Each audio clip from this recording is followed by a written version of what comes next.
Bismillahirrahmanirrahim. Alhamdulillahirabbil alamin. Shalatu wassalamu ala Rasulillah wa ala alihi wa ashabihi wa man tabi'ahum bi ihsan ila yaumiddin. Amma ba'd. Alhamdulillah, kita hari ini di pertemuan kedua pembahasan kitab Syarh Qatrun Nada karya Imam Ibn Hisham rahimahullahu taala. Kita setelah kemarin pendahuluan, maka sekarang kita sudah masuk di pembahasan yang dibahas oleh penulis rahimahullahu taala terkait dengan ilmu nahwu. Fadhal. Bismillahirrahmanirrahim. Wa ma taufiqi illa billah alaihi tawakkaltu wa ilaihi unib. Qala al-musannif rahimahullah al-kalimatu qaulun mufradun. Baik. Jadi kalau ada lambang shad dibaca aslun, dibaca aslun karena shad itu kode untuk aslun. Jadi ada catatan di bawah, jika terdapat huruf shad berarti matan qatrun nada. Jadi kita bilang aslun. Paham kan? Iya, itu untuk kata asal. Karena sebagaimana diisyaratkan oleh penulis di pendahuluannya. Yang mana beliau berkata di pendahuluannya, fahadihi nukatun harartuha ala muqaddimati al-musamma bi qatrun nada. Kemudian beliau ucapkan di doanya, wallahul mas'ulu ayyam fa'abiha kama nafa'a bi asliha. Berarti matan itu disebut apa? Asal. Ya, jadi kalau ada huruf shad berarti kita bilang aslun, al-kalimatu qaulun mufradun. Ini pengertian al-kalimah. Iya, kita sudah kasih ini pengertian di Miftah. Iya, kita sudah kasih ini pengertian di Miftah. Karena pada hakikatnya susunan Miftah itu adalah susunan qatrun nada. Kalau susunannya. Jadi qatrun nada ini sistemnya adalah satu kali dibahas tidak berulang. Nah, itu yang dibahas juga di Miftah terkait dengan susunannya. Jadi al-kalimah diambil di sini. Qaulun mufrad, ucapan yang isinya cuma satu kata. Ucapan yang isinya cuma satu kata. Yang mana sebentar disyarah, beliau akan jelaskan apa arti qaul dan apa arti mufrad. Serta kenapa beliau pilih kata qaul. Beliau tidak bilang lafdun mufrad. Kan bisa saja dikatakan al-kalimatu lafdun mufrad. Kan bisa saja. Tapi beliau tidak ucapkan itu kalimat. Beliau pilih kata apa? Qaul. Ucapan yang mufrad. Isinya cuma satu kata. Nanti akan disebutkan alasannya di syarah. Lanjut. Tutlaqul kalimatu fil syarhun tutlaqul kalimatu fil lughah 'ala al-jumal al-mufidati. Wa qawlihi ta'ala kalla innaha kalimatun huwa qailuha isyaratun ila qawlihi rabbirji'un la'alli a'malu salihan fima taraktu wa fil istilahi 'ala al-qawli mufrad. Baik. Syarah. Ini syarah dari qatrun nada matanya. Tutlaqu digunakan al-kalimah, kata al-kalimah itu digunakan fil lughah dalam makna bahasa. Ada catatan di bawah 27, yaitu makna secara bahasa. Kalau kita membuka kamus, makna daripada kata al-kalimah adalah tutlaku alal jumalil mufidah. Digunakan untuk jumlah yang sempurna. Makanya kita bilang kalimat ini pakai kata kalimat, bukan kalam ini. Itu cara bahasa itu. Kalimat ini dipakaikan kata al-kalimah. Dipakaikan kata apa? Al-kalimah. Padahal nanti kata yang diinginkan adalah al-kalam. Tapi itu kan secara bahasa. Kata al-kalimah digunakan secara bahasa adalah alal jumalil mufidah. Di atas jumlah yang sempurna. Paham ini kan? Di atas jumlah yang sempurna. Contohnya apa? Sebelum contoh, kita baca dulu catatan 28. Ya, kalimat yang tersusun dan memiliki faedah yang sempurna. Itu namanya jumal al-mufidah. Jumlah mufidah adalah kalimat yang tersusun yang memiliki faedah yang sempurna. Kaqaulih ta'ala, seperti firman Allah Ta'ala, kalla innaha kalimatun. huwa qailuha. Sekali-kali tidak. Itu hanya kalimat yang dia ucapkan. Allah katakan itu hanya kalimat yang diucapkan. Kalau makna secara istilah berarti satu kata yang dia ngomong. Yang dia bicarakan. Tidak. Ini makna secara bahasa. Makna secara bahasa. Kalimat maksudnya firman Allah ini adalah kalimat yang mufidah. Jumlah yang mufidah. Ini isyaratun ila qawlihi. Isyarat kepada firman Allah Ta'ala. Rabbirji'uni la'alli a'malu solihan fima taraktu. Kalimat panjang. Rabb, kembalikan saya supaya saya bisa beramal soleh pada apa yang saya telah tinggalkan sebelumnya. Kalimat panjang dia ucapkan. Allah katakan, kalla innaha hiya kalimah. Sekali-kali tidak. Itu hanya kalimah. Padahal kalimat sempurna Allah bilang apa? Kalimah. Karena itu secara bahasa. Kalimat secara bahasa bermakna jumlah mufidah. Jumlah yang berfaedah. Wafil istilah, tapi menurut istilah ulama nahwu, al-kalimah adalah al-qaul al-mufrad. Ucapan yang isinya satu kata. Itu dibilang al-kalimah. Itu dikatakan apa? Al-kalimah. Sekarang beliau akan jelaskan makna qaul, makna mufrad. والمراد بالقول اللفظ الدال على معنى كرجل وفرس والمراد باللفظ الصوت المشتمل على بعض الحروف الهجائية سواء دل على معنى كزيد أم لم يدل كزيد مقلوب زيد وتبين أن كل قول لفظ ولا ينعكس. Baik. Wal muradu bil qaul. Yang diinginkan dengan ucapan qaul. Apa itu qaul? Qaul adalah lafaz. Jadi lafaz itu di pengertian qaul, bukan di pengertian kalimah. Paham kan? Jadi al-kalimah adalah qaulun mufrad. Apa artinya qaul? Qaul adalah lafaz. Adal ala makna. Ternyata qaul itu adalah ketika kita bilang qala, berarti dia lafazkan sesuatu yang punya arti. Karojul seperti rojul, wa faros dan faros. Ini namanya qaul. Karena kenapa? Karena dia lafaz yang punya arti. Jadi qaul itu lafaz yang punya arti. Itu qaul. Itu qaul. Kalau antum bilang lafaz, belum tentu punya arti. Kan yang penting dilafazkan. Dipahamkan? Makanya beliau bilang gini. Wal muradu bil lafzi. Yang diinginkan dengan lafaz. Dia adalah saut, suara. Lafaz. Ketika dibilang ini lafaz. Berarti dia ada suara. Al-mustamilu ala ba'dil hurufil hijaiyah. Suara yang tercakup atas sebagian huruf hijaiyah. Itu dibilang lafaz itu, bukan qaul. Kalau qaul adalah lafaz yang punya makna. Kalau lafaz apa itu? Lafaz adalah ucapan, suara yang ada di dalamnya sebagian huruf hijaiyah. 31 catatannya. Huruf hijaiyah yaitu alif, ba, ta, tha. Dan seterusnya dari huruf hijaiyah. Sawa'un dalla ala makna. Sama saja apakah dia menunjukkan atas makna. Itu lafaz ya. Jadi lafaz itu yang penting ada huruf hijaiyahnya. Punya arti atau tidak. Tidak peduli itu. Yang penting ada suaranya antum. Ada huruf hijaiyahnya. Maka namanya apa? Lafaz. Ada suara yang terdapat di dalamnya huruf hijaiyah. Namanya apa? Lafaz. Sama saja punya arti. Kazaid. Seperti Zaid. Seperti Zaid. Menunjukkan atas apa? Makna seorang yang bernama Zaid. Au am lam yadul. Atau tidak menunjukkan. Atau tidak menunjukkan atas makna. Kadaiz. Seperti antum katakan daiz. Daiz itu apa? Maklubu Zaid. Kebalikan dari kata Zaid. Kebalikan dari kata Zaid apa? Daiz. Zaid maknanya apa? Seorang bernama Zaid. Kalau daiz kan tidak punya arti. Semua ini namanya lafaz. Tapi pertanyaannya, apakah dia qaul? Paham kan? Apa pengertian qaul?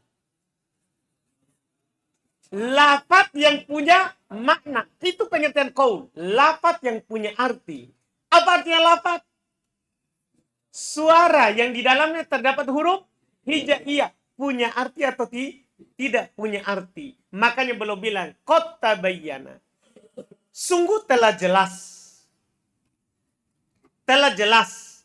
Yaitu di dalam catatan 33 menjadi jelas dengan pengertian al-kalimah ini. Anna kulla qaul lafaz. Setiap dari qaul itu namanya lafaz. Walayan akis, tapi tidak sebaliknya.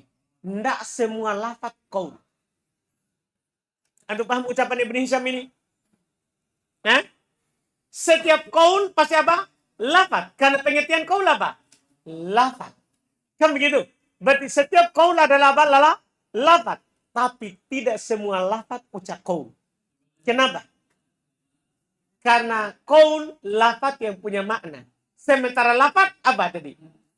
Suara yang di dalamnya terdapat huruf hijaiyah. Punya arti atau tidak punya arti. Ketika sebuah lafaz punya arti, namanya qaul. Namanya qaul. Ketika sebuah lafaz tidak punya arti, maka namanya apa? Lafaz bukan qaul. Jelas ini. Setiap qaul lafaz. Tapi tidak setiap lafaz qaul. Jelas ucapan Ibn Hisham? Ray? Yakin Ray? Betul? Alhamdulillah. Iya. Yaitu ada catatan di bawah 34. Karena kata lafaz tercakup padanya kata yang memiliki makna dan kata yang tidak memiliki makna. Sementara kata qaul digunakan hanya pada kata yang memiliki makna saja. Anda paham ini? Paham ini kan? Jelas ini? Makanya kalau Quran dinamakan bukan, kita tidak bilang lafdul jalalah.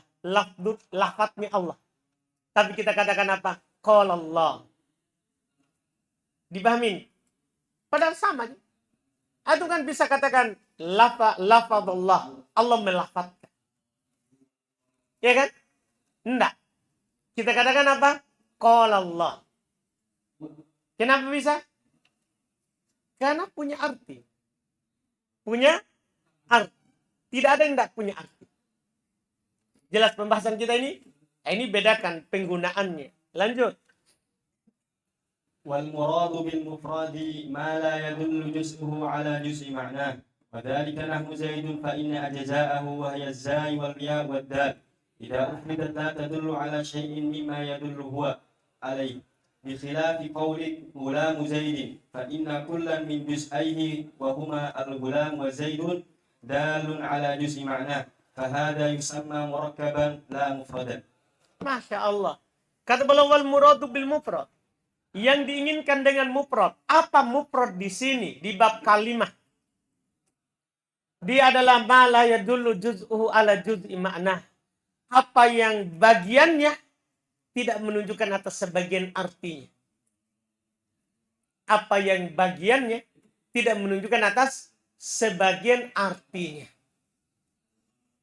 Ini pengertian penting ini mufrad. Ya, bagian dari kata yang diucapkan itu tidak menunjukkan atas sebagian artinya.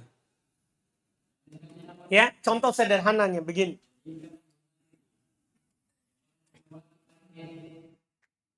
Zaid dan gulamu Zaid. Iya. Dua kalimat ini punya bagian. Zaid ini ada bagian. Ada huruf Zaid, huruf ya, dan huruf dal. Kan begitu. Itu namanya bagian. Ini bagian pertama, bagian kedua, bagian ketiga. Paham ya? Gulamu Zaidin. Ini juga ada bagian. Ini bagian pertama, ini bagian kedua. Tanda? Bedakan ini dua kalimat. Zaid, inilah yang disebut mufrad. Zaid ini yang disebut apa? Mufrad. Dari mana kita tahu? Karena bagian daripada Zaid kalau dipecah tidak menunjukkan atas makna Zaid. Ketika antum Zaid pisahkan Zaid, apakah dia menunjukkan seorang bernama Zaid? Huruf Zaidnya saja. Ya, apakah menunjukkan seorang bernama Zaid? Tidak. Huruf dal, apakah menunjukkan seorang bernama Zaid? Tidak. Jadi bagian ini tidak menunjukkan makna Zaid. Itu namanya mufrad, satu kata. Sementara ini, gulam Zaid, bagiannya ada dua. Ada gulam, ada Zaid. Kalau kita pecah dua itu, kita ucapkan gulam ada makna? Hah? Zaid ada makna? Berarti ini namanya mufrad, ini bukan mufrad. Kenapa? Karena bagian dari Zaid tidak punya arti. Sementara bagian dari gulam Zaid punya arti. Dipahami ini? Sudah bedakan mufrad, artinya kata pendek. Mufrad itu satu kata. Satu kata. Itu namanya mufrad di sini. Jelas ini pembahasan? Lihat beliau uraikan. Wadzalika nah.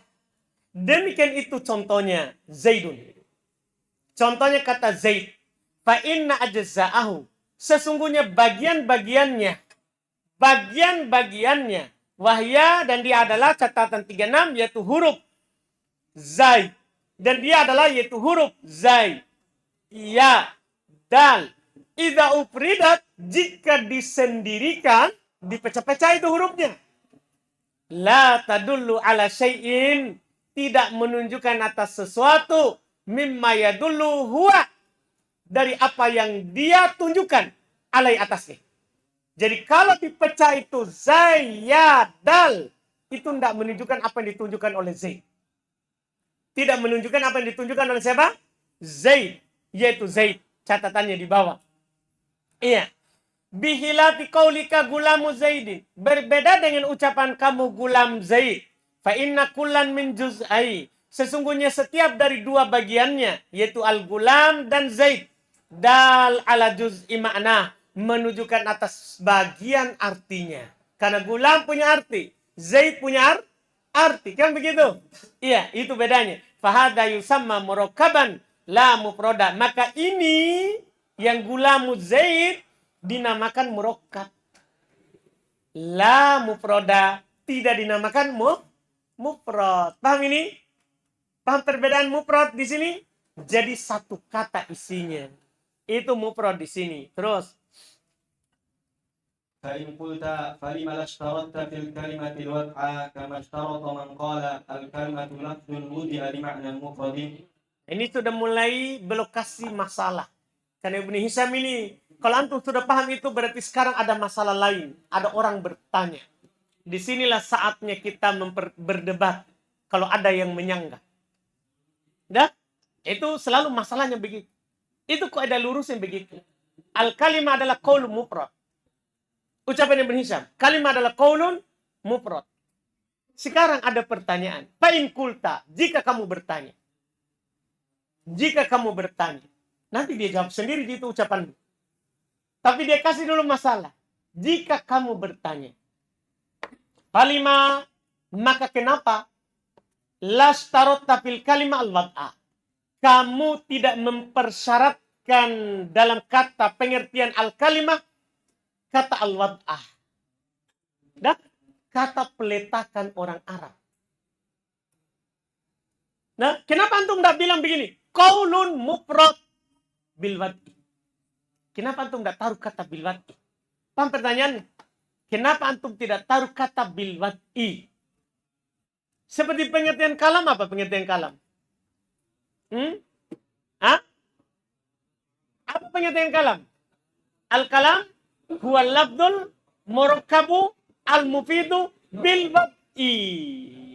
Di pengertian kalimat. Kenapa kamu wahai Ibnu Hisham tidak bilang bil wad'i juga? Paham pertanyaan masalahnya? Kama shtarata man qala. Sebagaimana orang yang berkata mempersyaratkannya.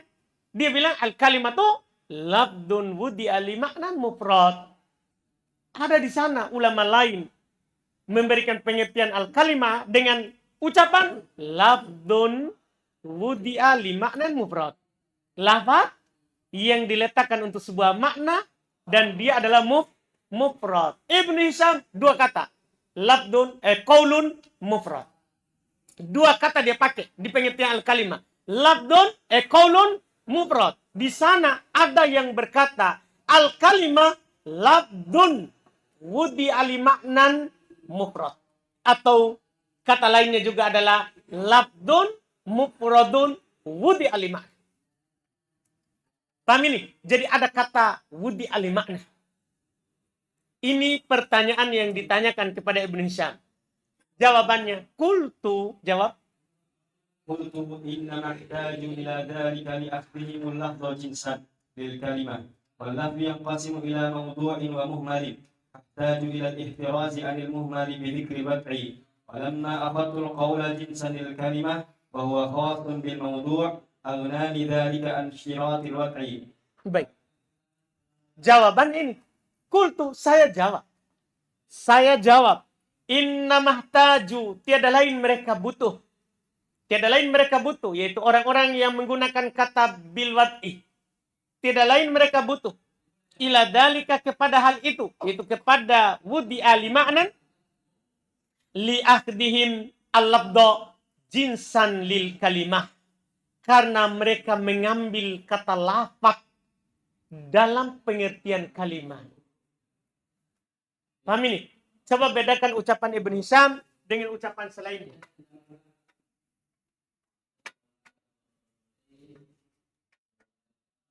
Bedakan.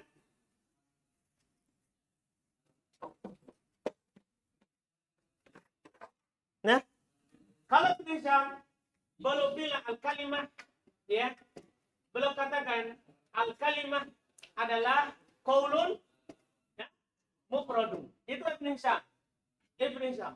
Yang lainnya al-kalimah mereka bilang apa? Lafdun.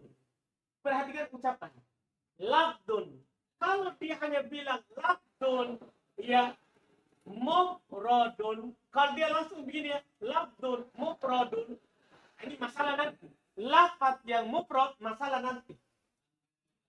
Tanda ketika dia pakai kata lafaz, berarti nanti di sini terbagi dua. Ada yang punya makna dan ada yang muhmal, yang tidak punya makna. Kalau qaulun pasti punya apa? Pasti punya makna.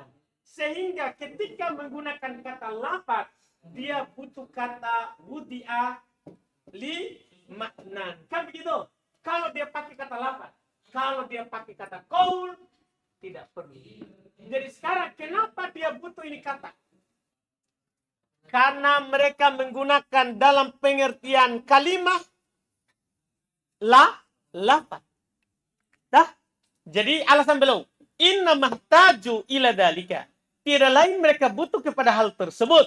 Li'ahdihim, karena mereka akan mengambil al-labdo, kata lafaz, jinsan sebagai pengertian. Jinsan artinya pengertian. Sebagai pengertian lil kalimah, untuk kalimah. Itu masalahnya. Walabdu, dan sementara lafaz yang qasimu ila maudu'in wa muhmal. Lafaz terbagi ke maudu' yang punya arti. Maudu' artinya punya makna. Wa muhmal, dan yang tidak punya arti. Kan begitu. Ketika antum menggunakan kata lafaz, antum harus masukkan kata apa? Wudi'a li makna. Kalau antum pakai kata lafaz, dipahami ini. Antum perhatikan saja di buku yang kita sudah pelajari. Di pengertian kalam. Apa pengertian kalam di buku yang kita pelajari?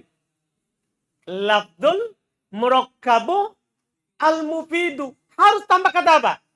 Bil wad'i. Kenapa? Karena mereka menggunakan di kalam kata apa? Lafaz. Jadi ketika antum pakai kata lafaz, butuh kata wad'i. Butuh peletakan orang Arab. Itu alasannya. Iya. Fahtaju ilal ihtiraz. Maka mereka butuh untuk mengeluarkan anil muhmal. Untuk mengeluarkan yang tidak punya makna. Bidzikril wad'i. Dengan menyebutkan kata apa? Wad'i. Supaya ternyata kalimat di sini adalah yang punya arti. Ya kan? Untuk mengeluarkan kata yang muhmal, yang tidak punya arti, mereka butuh kata apa? Wad'i. Mereka butuh kata wad'i. Walamma akhadtu, dan tatkala saya mengambil, menjadikan al-qaul, kata qaul, jinsan lil kalimah, sebagai pengertian untuk kalimat. Sebagai pengertian untuk kalimat. Wa huwa khasun bil maudu', dan dia itu khusus untuk apa? Untuk apa? Kata yang punya makna. Agnani dalika, hal itu mencukupkan saya. Hal itu mencukupkan saya. Dalika, hal itu agnani. Agna mencukupkan. Ni saya. Hal itu mencukupkan saya anistirotil wat'i dari mempersyaratkan kata apa? Wat'i kan percuma. Kalau Ibnu Hisham bilang begini, al kalimatu qaulun mufrad bil wat'i, ini namanya pendobelan ini. Nggak butuh kita kata bil wat'i karena qaul pasti bil wat'i. Iya kan? Itu namanya tambahan percuma. Iya kan? Itu namanya tambahan apa? Percuma. Nah, iya, itu yang belum katakan. Terus pertanyaan lain lagi. فإن قلت فلما عدلت عن اللفظ إلى القول. Ini lagi. Kalau kamu bicara lagi, kamu bertanya, kenapa kamu berpaling? Adal artinya berpaling, bukan adil. Kalau kenapa sekarang pertanyaannya, falima adalta? Kenapa kamu berpaling? Anil lafzi ilal qaul. Kenapa kamu berpaling dari lafaz ke qaul? Kenapa antum tidak bilang saja al kalimatul lafdun? Begini saja supaya sama dengan orang lain. Iya dong. Kenapa kamu berpaling dari kata lafaz dan kamu gunakan kata apa? Qaul. Ini masalah pertanyaan. Paham tak? Antum tidak pakai saja kata lafdun. Ya kan? Kenapa? Terus jawabannya. قلت لأن اللفظ جنس بعيد لانطلاقه على المهمل والمستعمل كما ذكرنا. وقول جنس قريب اختصاصه بالمستعمل واستعمال الأجناس البعيدة في الحدود معيب عند أهل النظر. Jawabannya selesai cerita. Saya jawab. Li'anna lafdh karena kata lafaz. Jinsun ba'id. Itu pengertian yang jauh. Pengertian yang jauh. Hanya nanti kita putar-putar terus. Itu pengertian yang jauh. Karena intilakihi, penggunaannya. Karena penggunaannya. Penggunaan kata lafaz alal muhmal wal musta'mal. Bisa digunakan kepada muhmal yang tidak punya arti. Dan bisa digunakan kepada apa? Yang musta'mal, yang punya arti. Jadi, ketika saya bilang begini, seandainya Ibnu Hisham bilang, al-kalimatu qaulun. Kalimat itu adalah qaul. Itu tidak perlu dijelaskan lagi. Punya arti atau tidak punya. Karena kata qaul sudah punya arti. Ini dekat ke pemahaman. Daripada kita bilang, al-kalimatu labdun. Kalimat itu lafaz, ucapan yang mufrad. Tapi ucapannya itu harus punya makna. Tidak boleh ucapan yang tidak punya makna. Jauh sekali. Itu kan jauh. Kenapa jauh? Karena butuh jarak untuk sampai ke situ. Ada penjelasan. Jadi, qaul mufrad. Ucapan yang punya arti. Isinya satu kata. Kan jelas itu langsung. Iya. Sementara lafaz, ucapan juga. Yang isinya satu kata. Cuman ucapannya harus punya arti panjang. Paham kan? Nah, ini alasan kenapa dipilih kata qaul. Sebagaimana yang kami telah sebutkan, wal qaulu jinsun qarib, dan qaul itu pengertian yang dekat. Kenapa? Liktisosihi bil musta'mal, karena pengkhususan penggunaannya terhadap yang memiliki makna. Yang memiliki makna. Tidak ada. Lihat catatan nomor 43, karena tidak memiliki jenis lain. Sementara lafaz tadi memiliki jenis lain. Bisa musta'mal, bisa apa? Muhmal. Ada jenis lainnya. Sementara qaul hanya satu jenis. Hanya satu jenis. Wasti'malul ajnasil ba'idah. Dan menggunakan pengertian yang jauh. Fil hududi. Dalam pengertian ma'ibun. Itu aib. Inda ahli nadhar. Di sisi ahli nadhar. Ya, siapa ahli nadhar? Yaitu ahli logika dari ulama mantik sebenarnya. Orang itu dari ulama mantik, orang balaghah, menggunakan ungkapan yang ada kemungkinan ini dan kemungkinan itu aib. Langsung saja yang jelas kamu ucapkan. Paham tak? Karena orang balaghah itu harus fasih. Fasih adalah dia mampu menyampaikan yang dia inginkan dengan ucapan pendek tapi jelas. Itu disebut dengan orang yang fasih. Ya, kalau ada orang yang dia mau tuju sebenarnya di sini, tapi dia putar ke sana dulu, baru akhirnya ujungnya ke sini juga. Dipahamkan? Itu aib. Itu aib. Jadi lebih baik kita pakai lafaz yang dekat daripada lafaz yang jauh. Ini pengertian al-kalimah. Qaulun mufrad. Qaulun mufrad. Ucapan yang memiliki makna dan satu kata.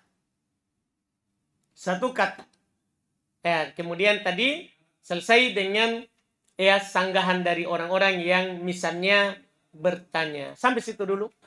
Kemudian matan berikutnya yasmun wa fi'lun wa harfun. Ini pembagian al-kalimah.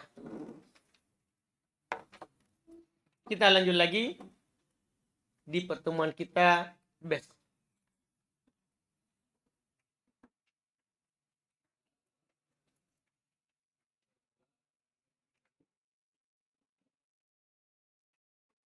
Ada pertanyaan? Maksud dengan penulis ini kalimat itu kalam, Enggak lah, beda. Kalam lain lagi. Kalam pengertiannya beda. Yang dimaksud oleh penulis kalimat. Kenapa jadi kalam? Kalau kalam tidak terbagi ke isim fi'il huruf. Yang terbagi isim fi'il huruf itu al-kalimah. Bukan al-kalam. Kalam nanti akan dibicarakan. Kalam. Dah? Ini al-kalim. Ada lagi? Bubar. Ada pertanyaanmu?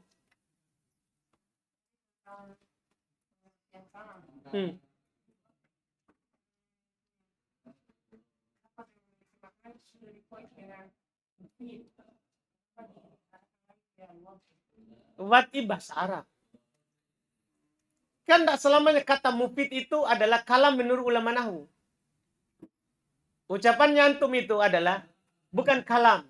Karena bukan bilwati. Ulama nahwu membahas bahasa Arab.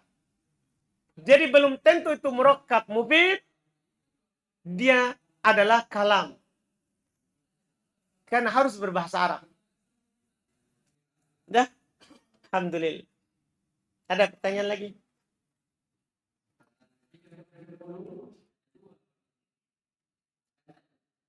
Enggak ada? Alhamdulillah. Kita cukupkan. Subhanallah.